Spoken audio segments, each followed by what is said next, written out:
नमस्कार, जय महाराष्ट्र. तर आपला आजचा जो व्हिडिओ आहे तो आहे आपल्या जुलै महिन्याच्या हप्त्या संदर्भात. त्याच्यामध्येच ऑगस्ट महिन्याचा हप्ता येणार का किंवा हप्ता वाढवून मिळणार का या आहे की आपल्याला जुलै महिन्याचं वितरण होणार, कधी होणार, ऑगस्ट वितरण होणार, कधी होणार किंवा हप्ता वाढवून मिळणार. बरोबर. आता याच्यामध्ये काय होणार ही तर अपडेट काहीच आली नाही, पण जो आपला जुलै महिन्याचा GR आला होता तो ऑलरेडी डिलीट झाला. त्यानंतर आणखी दुसरा कुठलाही GR प्रसारित करण्यात आलेला नाही. ह्याच्यामध्ये जुलैचा GR पण आला नाही, ऑगस्टचा GR पण आला नाही. बरोबर. आणि अजूनही हे वितरण सुरू झालेलं नाही. पण एक लक्षात घ्या, आपली रक्षाबंधन आहे 28 तारखेला. बरोबर.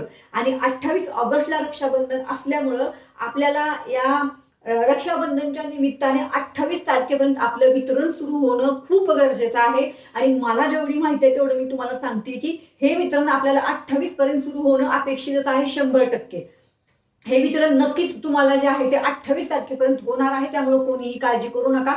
फक्त ह्याच्यामध्ये आता डायरेक्ट वितरण सुरू झालं तर मग जुलै आणि ऑगस्ट दोन्ही हप्ते येऊ शकतील का, तर हो, असं होऊ शकतं अशी आपल्याला खात्री आहे. कारण मागच्या वर्षी सुद्धा आपल्याला 2 हप्ते एकत्रित मिळाले होते. बरोबर. त्यामुळं मला असं वाटतं याही वेळेस आपल्याला 2 हप्ते एकत्रित येतील. बाकी ह्याच्यामध्ये कुठलीही अपडेट सरकारकडून अजून आली नाही. ही अपडेट आली की मी तुम्हाला लगेच देणार आहे. कोणीही काळजी करू नका. आलं का लक्षात?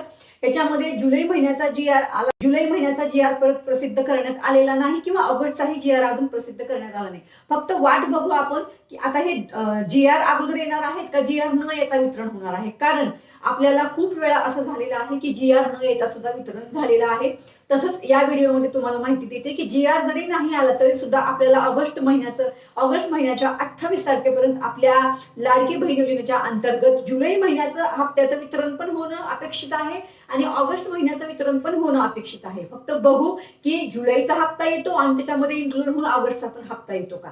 जसं वितरण सुरू होईल किंवा सरकारकडून काहीही माहिती आली तर तुम्हाला मी लगेच देणार आहे. तर या व्हिडिओमध्ये इथंच थांबते आणि या व्हिडिओमध्ये तुम्हाला एकच माहिती दिली आहे, फक्त आपलं वितरण कधी होणं अपेक्षित आहे. तर 28 तारखेपर्यंत आपल्याला 100% हे वितरण होणं अपेक्षित आहे. कोणी काळजी करू नका. अजून कुठलीही माहिती आली नाही. खास करून तुमच्या कमेंटच्या अंतर्गत मी आत्ताचा हा व्हिडिओ शेअर केलेला आहे. अजूनही आपल्या चॅनलला सबस्क्राईब केलं नसेल तर तात्काळ सबस्क्राईब करा अशाच माहितीपूर्ण व्हिडिओसाठी, खात्रीशीर अपडेटसाठी. आणि अजून एक तुम्हाला याच्यामध्ये मला माहिती द्यायची की बऱ्याच महिला ज्या आहेत त्या म्हणतात की योजना बंद करा, साखर 75 रुपये किलो झालीये त्यामुळे ही योजना बंद करा, किंवा खूप महागाई झालीये, या योजनेमुळे महागाई झालीये आणि ही योजना बंद करा, असं बऱ्याच महिलांचं म्हणणं आहे. त्यामुळं त्या विषयावर मी एक व्हिडिओ उद्या शेअर करणार आहे. त्यामुळे नक्की तो व्हिडिओ पहा आणि कशामुळे साखर महागली आहे त्याचीही माहिती तुम्हाला मी देणार आहे. त्यामुळे त्या व्हिडिओला जरूर पहा आणि त्या व्हिडिओला शेअर सुद्धा करा आणि तुमचं मत त्याच व्हिडिओमध्ये व्यक्त करा. या व्हिडिओमध्ये काय माहिती दिली होती तर आपल्या जुलै आणि ऑगस्टच्या 2 महिन्याच्या हप्त्याच्या वितरणासंदर्भात दिली होती. आता आपण बघू जुलैचा हप्ता येतो, ऑगस्टचा हप्ता येतो का, आपल्या हप्त्यामध्ये वाढ होते. बरोबर. बाकी 28 तारखेपर्यंत आपल्याला हे वितरण होणं नक्की अपेक्षित आहे. जसं वितरण होईल किंवा माहिती येईल तसं मी माहिती घेऊन तुमच्या समोर लगेच येणार आहे. काळजी करू नका. धन्यवाद. जय हिंद, जय महाराष्ट्र.